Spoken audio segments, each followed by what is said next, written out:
una publicación del CEPES, el Centro Peruano de Estudios Sociales, donde trabajo. Es una publicación que tiene ya varios años. Empezó en la época que teníamos reforma agraria en el Perú, en los años 80, publicando alguna información vinculada a este proceso, pero luego fue decantándose hacia números especiales. Por favor, seguimos con esa. Sí. No, esa, ahí nos quedamos. Nos fuimos decantando hacia números especiales para tocar distintas temáticas.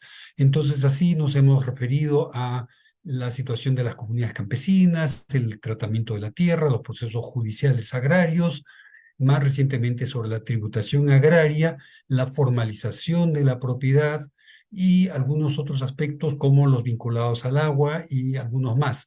Entonces, nos pareció importante abordar algunos aspectos específicos Recording in vinculados progress.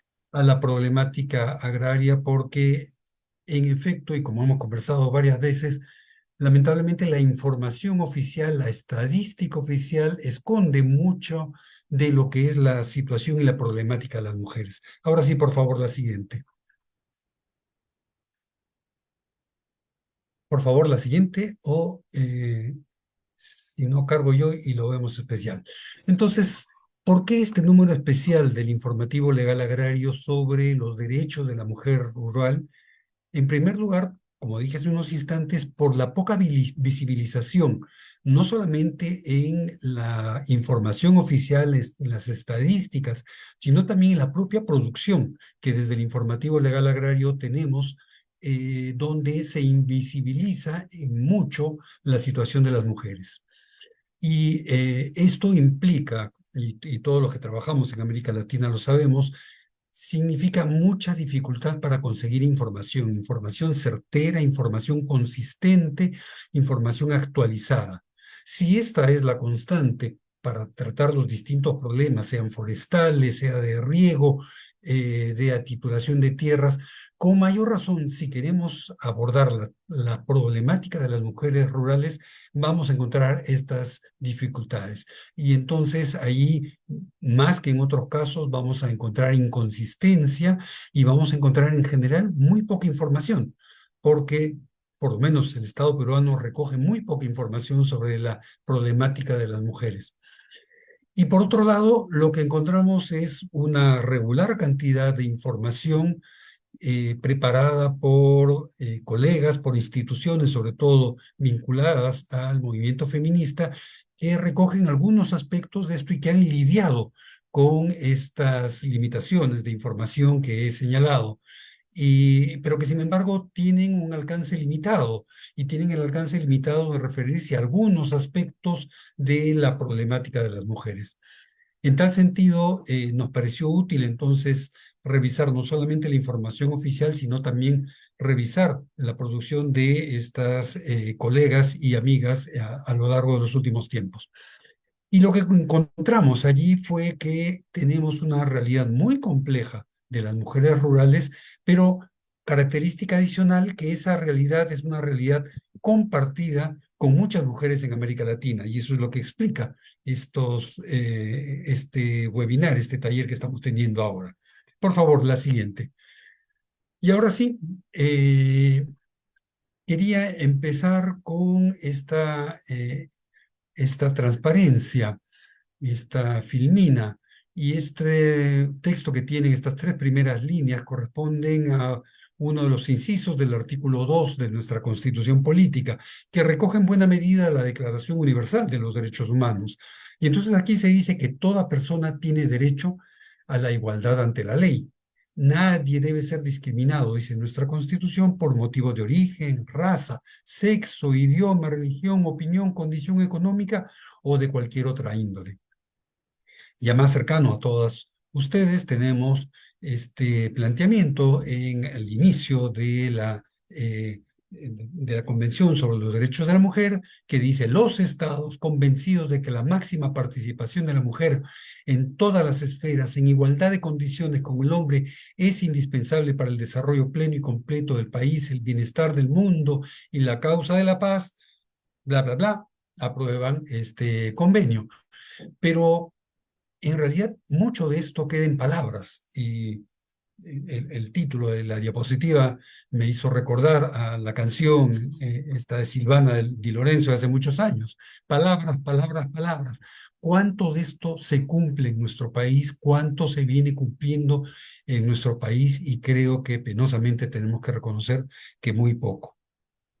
Por favor, la siguiente. En la siguiente diapositiva, ya más recientemente, tenemos un dato que está contenido en la política de igualdad de FAO, aprobada hace unos años para el periodo 2020-2030. Y aquí se reconoce que las mujeres constituyen cerca del 50% de los 600 millones de las personas dedicadas a la pequeña ganadería del mundo y cerca de la mitad de la mano de obra de las pesquerías en pequeña escala. Además, estos porcentajes probablemente subestiman la contribución total de las mujeres a la agricultura en la medida en que su trabajo, a menudo sin remuneración, no siempre aparece reflejado debidamente en las estadísticas oficiales. Y esto es rigurosamente cierto y es parte de la temática que justamente queremos exponer en este número de la revista. Por favor, la siguiente. Y ahora sí, algunos datos que de alguna manera son comunes para América Latina, porque como verán en la revista, si tienen la oportunidad de hacerlo, hay algunos estudios que muestran que efectivamente a nivel de la subregión de América Latina en general, hay un avance en cuanto a la escolaridad de las mujeres. Eh, pero las brechas continúan. Y tomo solamente dos datos. En realidad en la revista hay muchísima información y no quise cansarlos en estos 15 minutos levantando demasiada información, pero sí algunas que me parece de lo más relevantes. Miren ustedes, de acuerdo a cifras oficiales peruanas, en el año 2021, una mujer de 25 y más años de edad estudió en promedio 9,8 años. Los hombres lograron estudiar 10,3 años. Hay una brecha de menos de un punto. Dirán ustedes, no es significativo y efectivamente mostraría un gran avance en esta materia. Sin embargo, si vamos desagregando esta información en términos de logros, veremos, como ocurre en casi todos nuestros países, que este acceso de las mujeres a la educación normalmente es mayoritario en el nivel primario, se reduce en el nivel secundario y más bien al nivel superior la cantidad de mujeres que acceden a formación universitaria o superior es bastante menor comparada con la de los varones.